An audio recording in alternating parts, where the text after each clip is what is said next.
കേരളത്തിലെ പ്രാദേശിക വ്യാപാരികളുടെ കച്ചവടത്തിന് കുതിപ്പേകാൻ ഗ്രേറ്റ് കേരള ഫെസ്റ്റിവൽ ഇ-കൊമേഴ്സ് പ്ലാറ്റ്ഫോമുകളുടെ വരവോടെ കേരളത്തിലെ പ്രാദേശിക വ്യാപാര സമ്പദ് വ്യവസ്ഥ തകർന്നുകൊണ്ടിരിക്കുന്ന സാഹചര്യത്തിലാണ് കച്ചവടക്കാർക്ക് ഉപഭോക്താക്കളുമായി നേരിട്ട് ബന്ധപ്പെടാൻ ഡിജിറ്റൽ പ്ലാറ്റ്ഫോം എന്ന പുത്തൻ ആശയവുമായി GKF എത്തുന്നത്. നമുക്കിപ്പോൾ ഡിജിറ്റൽ മാർക്കറ്റിംഗ് സ്പെൻഡ് ചെയ്യാൻ ഒരു ലിമിറ്റ് ഉണ്ട് ചെറുകിടക്കാരെ സംബന്ധിച്ച്. അതുകൊണ്ടായിരിക്കും എല്ലാവരും പുറകോട്ട് നിൽക്കുന്നത്. അപ്പോൾ ഇവർ ഈ ഒരു ഇനിഷ്യേറ്റീവ് എടുത്തിട്ട് ഇവർ തന്നെ മാർക്കറ്റിങ്ങിന് പൈസ കൊടുക്കും, ഇവർ തന്നെ എല്ലാം ചെയ്യും. നമ്മൾ ജസ്റ്റ് അവരുടെ QR നമ്മുടെ കടയിൽ പ്ലേസ് ചെയ്താൽ മതി.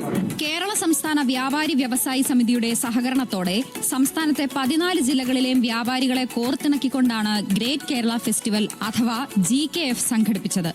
ഇ-കൊമേഴ്സ് പ്ലാറ്റ്ഫോമുകളുടെയും ഗ്ലോബൽ ബ്രാൻഡുകളുടെയും കടന്നുവരവ് പ്രാദേശിക സമ്പദ് വ്യവസ്ഥയെ തകർക്കുകയും പണം കേരളത്തിന് പുറത്തേക്ക് ഒഴുകി പോകുകയും ചെയ്യുന്ന സാഹചര്യത്തിൽ പ്രാദേശിക കച്ചവടക്കാരെ ഉയർത്തിക്കൊണ്ടുവന്ന് സംസ്ഥാനത്തിന്റെ സാമ്പത്തിക സ്ഥിതിയെ വീഴാതെ പിടിച്ചു നിർത്തുകയാണ് ഫെസ്റ്റിവലിന്റെ ലക്ഷ്യം.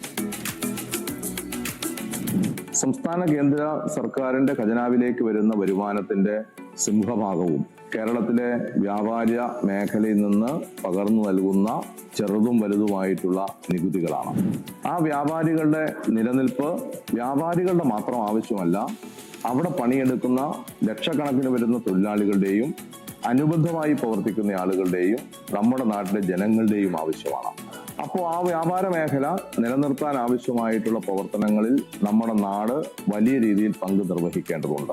വരാനിരിക്കുന്ന ക്രിസ്മസ് ന്യൂ ഇയർ കാലത്ത് വലിയ ബ്രാൻഡുകളുടെ മാർക്കറ്റിംഗ് തന്ത്രങ്ങളെ ചെറുത്തു നിൽക്കാൻ വ്യാപാരികളുടെ തുറുപ്പ് ചീട്ടാകും ഗ്രേറ്റ് കേരള ഫെസ്റ്റിവൽ.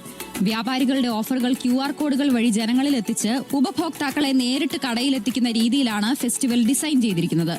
QR കോഡുകൾ സ്കാൻ ചെയ്യുന്നതിലൂടെ ഉപഭോക്താക്കൾക്ക് തൊട്ടടുത്ത കടകളിലെ ഓഫറുകളും ഫെസ്റ്റിവൽ നേരിട്ട് നൽകുന്ന സമ്മാനങ്ങളും ലഭിക്കുന്നു.